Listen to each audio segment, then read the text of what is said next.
Hello everyone, this is Rajkamal. जैसे कि आपको पता है कि आरआरबी की वैकेंसी आप लोग को देखने को मिल रहा है, लेकिन यहाँ पर सीबीटी 1 का क्या कट ऑफ रहा था। अगर हम एनालिसिस 2018-19 की आरआरबी की करूं, अगर मैं यहाँ इनकी एनालिसिस करूं जोन वाइज, तो आपको पता चलेगा कि क्या कट ऑफ रहे हैं और किस तरीके से हम अपकमिंग डेज में प्रिपरेशन बहुत बेहतरीन करनी है।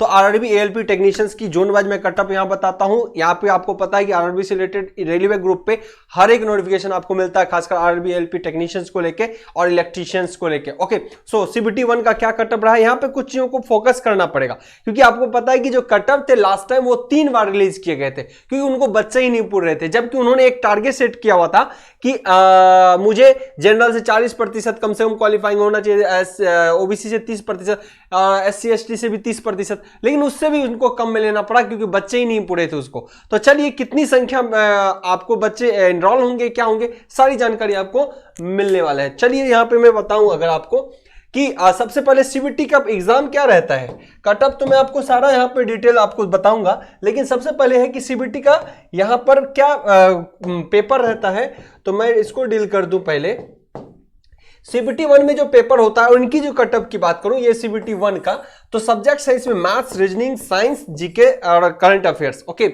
ना यहाँ पे बात करूं, मैथ्स 20 नंबर का, रीजनिंग 25 नंबर का, साइंस यहाँ पे 20 नंबर का और general awareness and current affairs 10 number का। ये सिमिलर मार्क्स में भी सेम रहेंगे, जितने क्वेश्चन उतने मार्क्स। सो मैं बताऊं 75 नंबर के क्वेश्चंस होते हैं और 75 मार्क्स ही आपको यहाँ पे अलाउट होता है। 75 क्वेश्चन 75 मार्क्स, और इसके लिए ड्यूरेशन जो है 1 घंटा, मतलब 60 मिनट आपको दिया जाता है। तो हर क्वेश्चन में 1 मिनट से कम टाइमिंग आपको मिल रहा है यहाँ पे।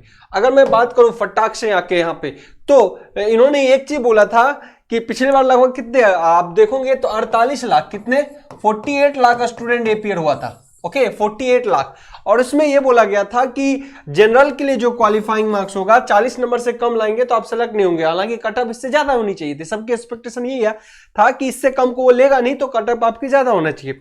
ओबीसी का 30%, एससी का 30%, एसटी का भी 30, मिनिमम कट ऑफ ये होना चाहिए। आरआरबी के द्वारा ये दिया गया था और आगे भी रहेगा, आई होप सो। लेकिन जब आप कट ऑफ में जाओगे तो क्या हुआ था कि पेपर 1 के रिगार्डिंग, यानी पेपर 1 में जो था कट ऑफ जो उन्होंने रखा था मिनिमम क्राइटेरिया 40% का, 30% का, तो वो उतना बच्चा पूरा नहीं, तो इसीलिए इसको 3 बार में रिजल्ट आपको देना पड़ा था। टोटल 3 बार रिजल्ट देना पड़ा, क्योंकि उसने फिर कट ऑफ नीचे किया, फिर कट ऑफ नीचे किया, जो इसके क्राइटेरिया को भी फुलफिल नहीं कर पाया था। लेकिन आपको इस क्राइटेरिया से ऊपर रहना पड़ेगा, हमेशा ध्यान रखना। तो मैं कट ऑफ की बात कर रहा हूं, तभी आपको पता चलेगा कि अभी 23 में हमारा क्या होने वाला है।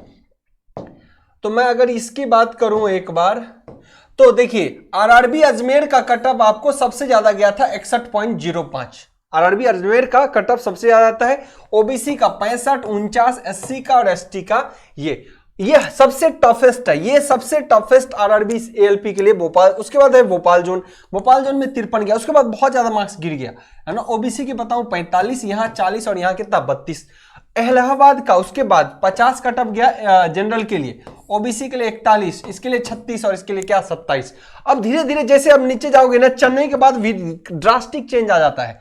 50 चेन्नई में गया है, 45 ओबीसी का, और सिमिलरली कुछ कुछ कम वैल्यू आप लगा लो एससी एसटी का। भुवनेश्वर की बात करें तो देखिए ड्रास्टिक चेंज हो गया ना, 50 के बाद एकाएक 43, तो ये रहा। इसके बाद ओबीसी में देखिए कितना 31 पॉइंट समथिंग, और यहां जो 30% क्राइटेरिया था ये उनसे भी नीचे चला गया है कि नहीं, उनसे भी नीचे चला गया। 25 नंबर पे आप लास्ट टाइम क्या हो गए थे, बच्चों के सिलेक्शन हुए थे। ओके, कोलकाता का अगर देखो तो 41 पे पहुंच गया, 30 पे यहां पहुंचा और इसके भी लो ही रहे थे। मालदा जोन का अगर मैं बताऊं 40 पे पहुंच गया था, इसके भी लो रहे थे और इसके भी लो रहे थे। तो जो टारगेट सेट किया हुआ था इन्होंने ये, तो इनसे भी कम पे सिलेक्शन उनको करना पड़ गया था। लेकिन अपने को टारगेट रखना है कि इतने कट ऑफ तो मिनिमम होनी चाहिए। तो मैं बताऊं कि जिस तरीके से स्थिति ये रहा अजमेर जोन का, जो बहुत अच्छे सेफेस्ट जोन माना जाता है, भोपाल, ये सब अच्छे जोन माने जाते हैं जॉब करने लायक, तो इनमें अगर आपको बहुत अच्छा करना है तो सिमिलरली अपकमिंग ईयर में आप कह सकते हो आरआरबी एएलपी टेक्नीशियन के लिए जो आप तैयार रहेंगे बाकी सब्जेक्ट में 2023 और 2024 के लिए, ओके, उसके लिए आपको कट ऑफ जो है, कट ऑफ की मैं बात करूं तो आपको एक्सपेक्टेड कितना रखना जी, 60%। 60% अगर आप कट ऑफ रखते हो तो किसी भी जोन में क्वालिफाई करोगे, किसी भी जोन में। अब कहोगे सर कैसे जोन में किसी भी क्वालिफाई कर दूंगा? अभी तो आपने बोला कि आरआरबी जो अजमेर का था वो तो 60 से ज्यादा था, 60 पॉइंट समथिंग था। तो ध्यान रखना, ये मैं नॉर्मलाइजेशन मार्क्स बोल रहा हूं, ये क्या है इतना नॉर्मलाइज्ड मार्क्स, सॉरी ये आपका एक्चुअल मार्क्स, एक्चुअल मार्क्स इतना होना चाहिए।